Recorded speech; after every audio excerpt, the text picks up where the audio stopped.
doing? Pretty good. Those lights pretty warm, aren't they? Not too bad, no. Not too bad? No. Am I hitting what? Am I Yeah. hitting? Okay.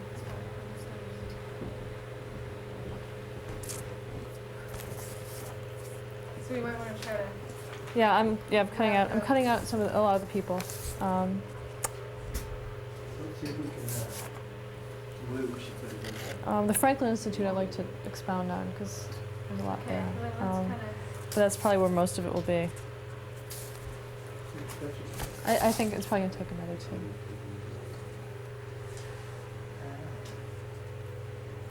But I think if we can not have to stop. Is that going to do enough for you? You want it darker?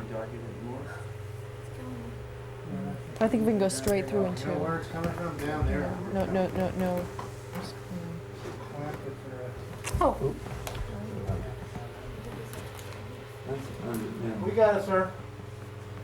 Okay.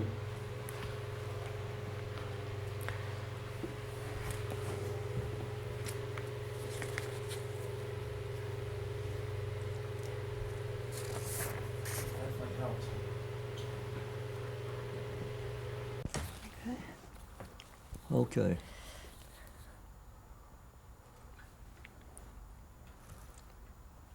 Okay, let's continue with the Franklin Institute demonstration in 1934 when he put on a public demonstration of television.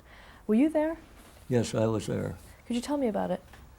Well, the thing was, Phil in particular decided we should get out and get a little more public coverage on the thing. And through that and through our publicity man, we started in working up something what they'd want. And we thought we could put on a fairly nice demonstration. We had a monitor then, about 13 inches, I believe it was.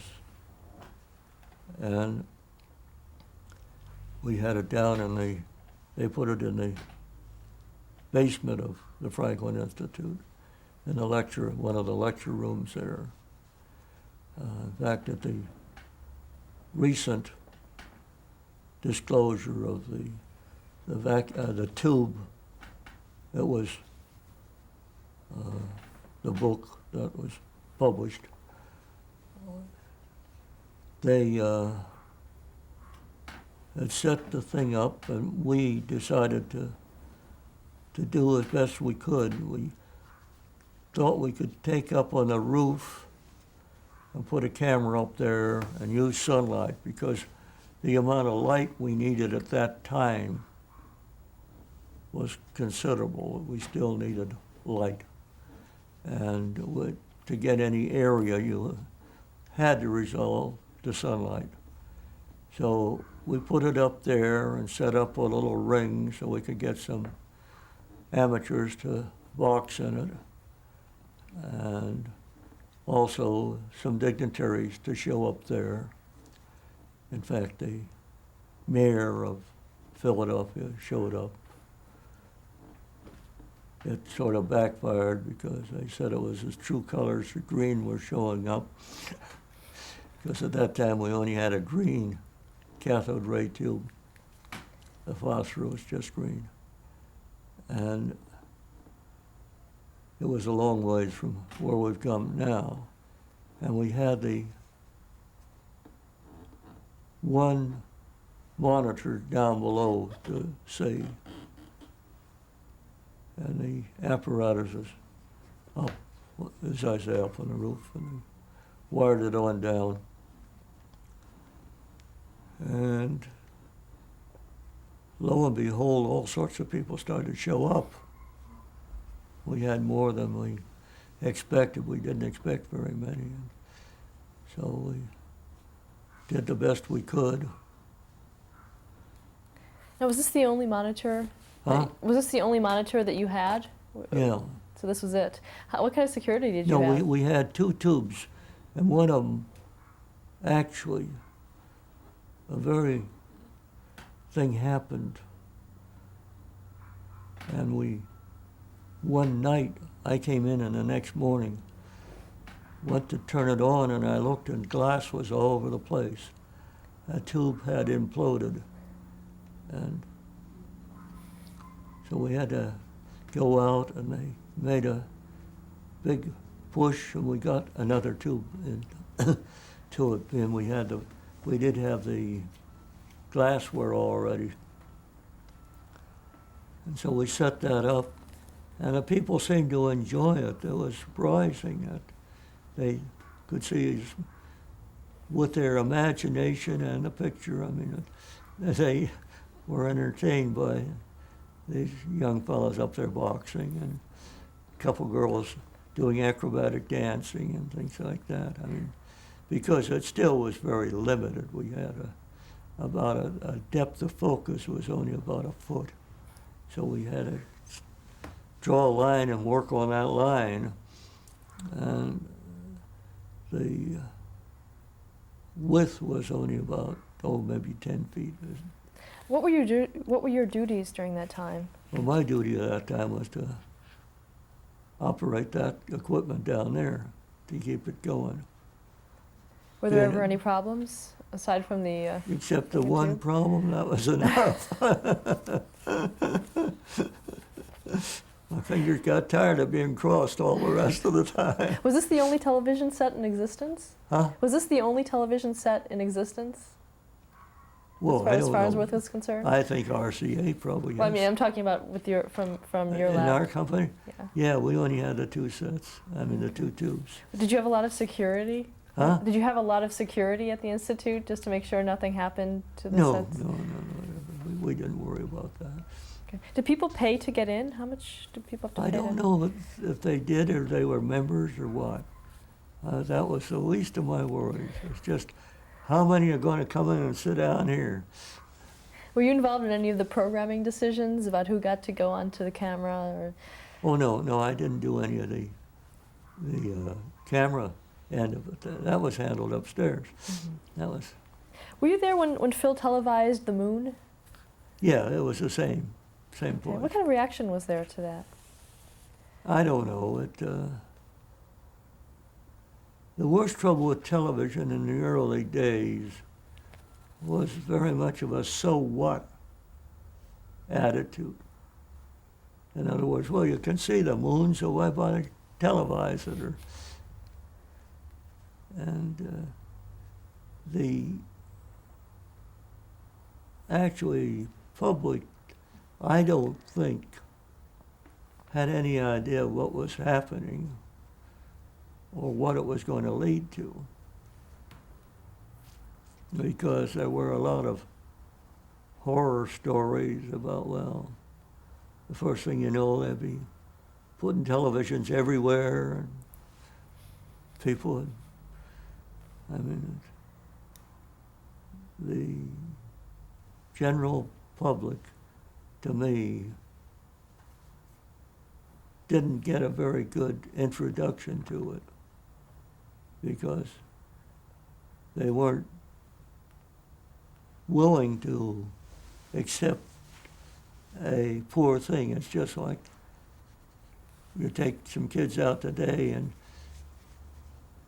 you give them a motorcycle, and if it really doesn't have any power in it, they aren't interested in it. And the same thing was true with television. It just didn't have too much. I mean, the picture was green and it was blurry at times. And so you're standing up explaining to somebody that, well, that blur's going to go out in just a minute after we get this coil moved around a little bit, it will work better. And you weren't sure that it was going to work better or not. And what did you expect to get out of the demonstration, as far as the business? Just was for the concerned? people to see what it was. Because in 1936, then Farnsworth set up a studio. Huh? In 1936, Farnsworth set up a studio. That's right. Were you involved in that as well? Yes. Can you talk a little bit about that? Huh? Can you talk a little bit about that? What went into? The studio? Mm-hmm. Well, we bought one of these modern structures. The walls were made out of 2 sheets of asbestos board and a regular insulating material in between them, so they came out to about 2¼ inch thick. And then metal framework that would hold it together. And it was built by American Homes, was the name of the outfit that built it. And the walls were, the floors were gypsum floors with reinforcing in it wire and gypsum plank. And then we had asphalt tile on top of that. Okay, and once it was built, what did you do with it? Who performed in front of the camera? Huh? Who performed in front of the camera? What did you do with the studio once it was up and running? Well, when the studio was up and running, we usually could find enough volunteers that wanted to get on it. I mean, it was surprising. We didn't have too much trouble. Bill Eddy, Captain Eddy, he was later, Navy man. He'd been in the Navy, and then he came out on a physical hearing, and then he went back in the Navy, but while he was out of the Navy, he worked for Farnsworth. He worked up there on Chestnut Hill and on Mermaid Lane, and he set up the transmitter there. That's where we had our transmitter on Mermaid Lane, and Bill set it up. In fact, I have some, oh, you don't want to waste your time looking at some old television pictures, but I have some. Did you ever see the first television pictures? That's what it was. It was actually Pathé News. They made it, and they spent 2 days at the lab. And this was, it was the same thing. I mean, the Franklin Institute and that, and we tried to get people interested in television, see if they could. Where did Phil see the money-making aspect of television? Huh? Where did Phil see the money-making aspect of television? Why did he start the studio? Well, actually, that was a thing. I mean, we didn't see too much in money making. It was a case of we sort of had to have a studio and had to have live performance to show people that they could have live performance on it. How many sets were in operation? Who could watch this? Well, around, not too many, really, as far as I know. I know we didn't build too many in the lab, and I don't know how many Philco had made. Philco was making some, and RCA was making some. Okay. And how close do you think, at this point, were you to, having television be what it was in television? Get it started. Oh, I think it was pretty well on its way then. I mean, those of us that worked there, I mean, we did see in a lot of things that today is a good example. Your VCR, what it's done for television, people don't really appreciate it. It's made a tremendous emphasis, I mean, to really get people stuff you can put on it and a tape and have it just run it off. Okay, now that you had the studio, what was happening with Phil? Was he happy with where things were? Was he overworked at that point? Well, that is something that's very hard to say with Phil. I feel he was overworked almost from the start. And every new thing that came up was just adding that much more to it. I mean, I think they were pushing him tremendously, and then like the Fort Wayne deal that came along later, I mean, that was definitely a case of he couldn't do anything about it, and yet they tried to say it was more technical than anything else that caused a failure, and to me it wasn't. It was a couple simple things. One thing, a big accounting problem that the controller took and put all their improvements into,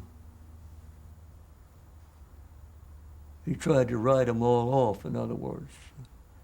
And he couldn't write them off. The government came around and said, no, you can't do that. So they had to come up with some cash in a hurry. Okay, and you left Farnsworth in 1937? Right. Why did you leave? Because Phil Farnsworth was institutionalized. And I could see no sense of the people that were taking and running the thing and the technical squabbles and the like that they were having that came out of that. See, when he was there and active, we had somebody that was really running the thing, spearheading it, keeping it going. When he dropped out, then you got all the backbiting and all this other stuff that happens. And to me, it was no longer a Farnsworth company. I mean, it was a bunch of wolves. Now, how long did it take from the time that Farnsworth left till the time that you decided to leave? How long did it take between the time that Farnsworth left and the time that you decided to leave? What was that period? What was it, 3 weeks? That's it. Immediately, really. And why was Farnsworth institutionalized? What had happened? Alcohol. Had it started right from the beginning, or was it something that was, did you see this happen gradually to him? Well, I saw it gradually coming about, but I saw the pressures that were put there, and until you could get those, you couldn't get rid of the other. In other words, one followed the other. The drinking didn't come first, the pressures came first.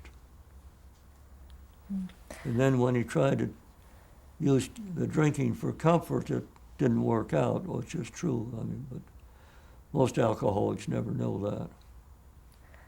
Did a lot of people in the lab see this coming? Did they see?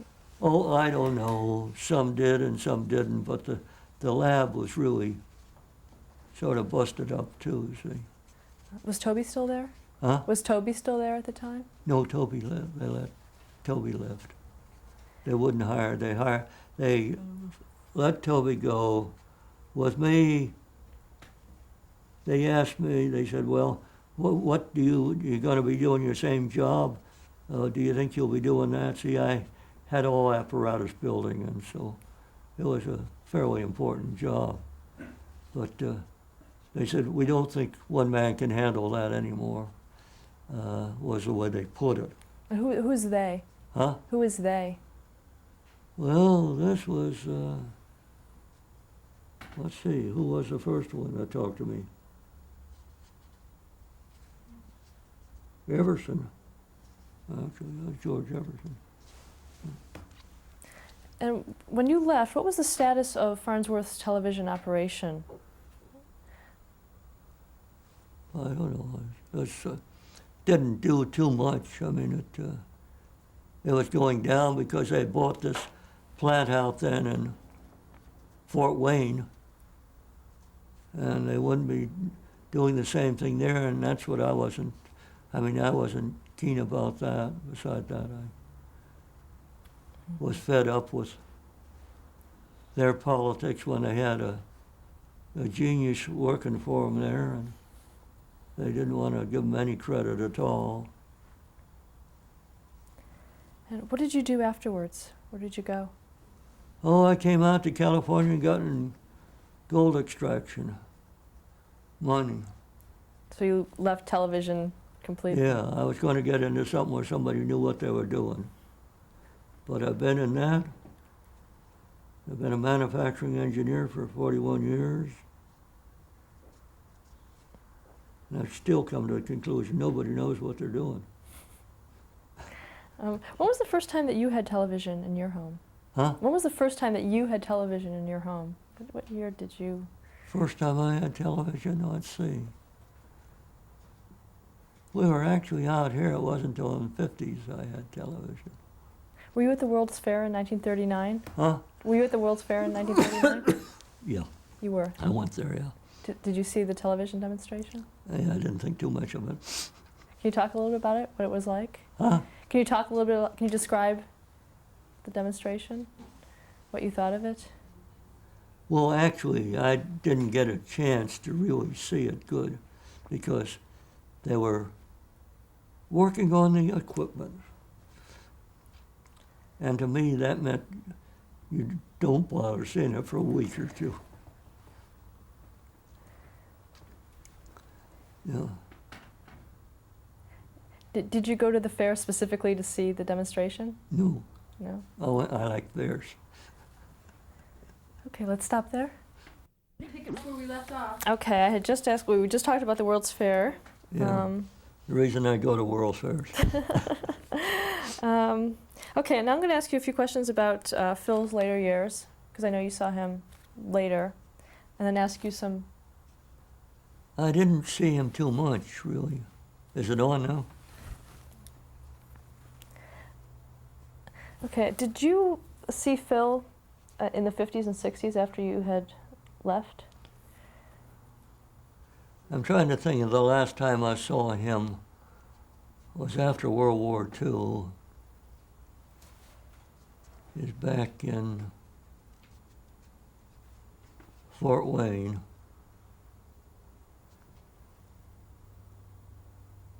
Was that 48? Yeah, 48, 49, I guess. Were you aware of any other research that Phil was doing that was related or not related to television? Hmm? Were you aware of any other research that Phil had done, even not related to television? No, not offhand. And what was your reaction when you heard of his death in 1971? Huh? What was your reaction when you heard of his death in 1971? Well, knowing his alcohol problem, I really was not surprised at the time at all. I was very sorry for it, but I didn't think he could actually make a recovery then. I think he was actually too far gone. Okay, now I'd like to ask you some questions about television in general. When you look at television now, what do you think of it? Well, I think offhand it's a wonderful media myself. It can do so much more. And to me, the old saying that a picture's worth 1,000 words. And now that you've added color to it, and you can see some things and you can get so engrossed in the presentation, which you can't get by reading or just the radio or anything else. That it really stimulates your mind and brings you right close to whatever they are trying to show. Of course, like the nature stories very much, even if they have too many rattlesnakes in them. But I don't know. It's, to me, it's just like everything else. Once you get so used to it, you just couldn't do without it. I do like the programming to be improved. I think there's ways of doing that. And I do myself personally like non-interrupted shows. And therefore, I turn to PBS quite a bit, because then you can see something and you're not right in the middle of it and chopped up. We chop up enough things ourselves without having help. How do you envision television in the next century? Oh, it's just like the telephone. There's improvements, there's changes, but we're getting more tied into it that it's just becoming a part of us. And I think television is the same way. I think every so often you can sort of get the feeling that, well, I like to see that on television.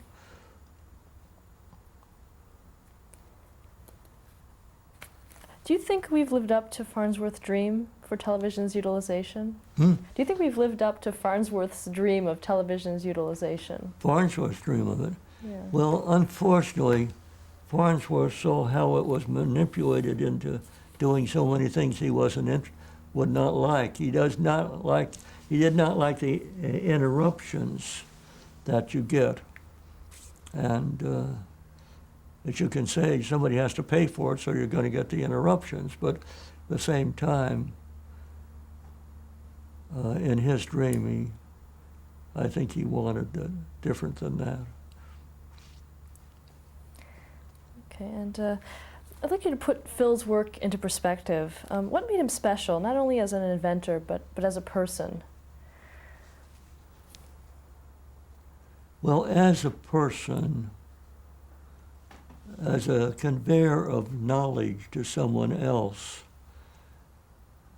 you made a statement there that I can sort of take exception to, and that is, you say, not as an inventor, but as a person.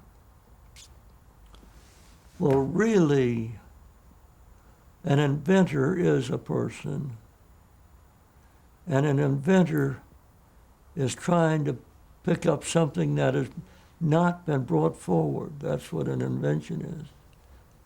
And so that we need that kind of person, and we need those things to go. We can't just get into an old rut and stay there. We've just got to move forward.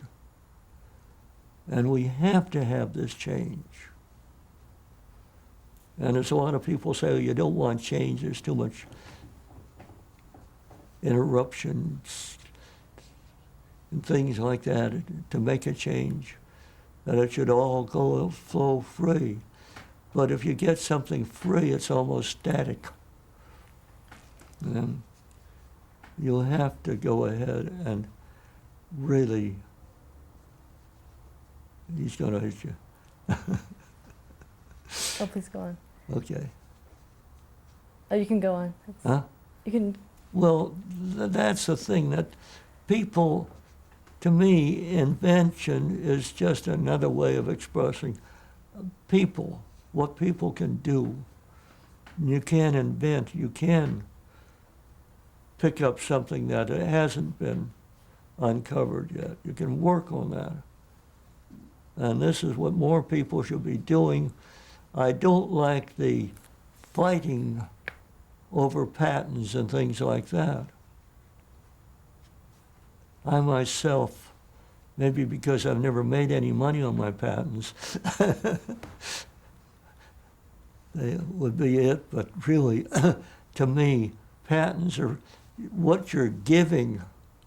That's the reason for patenting something, is to be able to have something to give to people. Okay, let's stop there.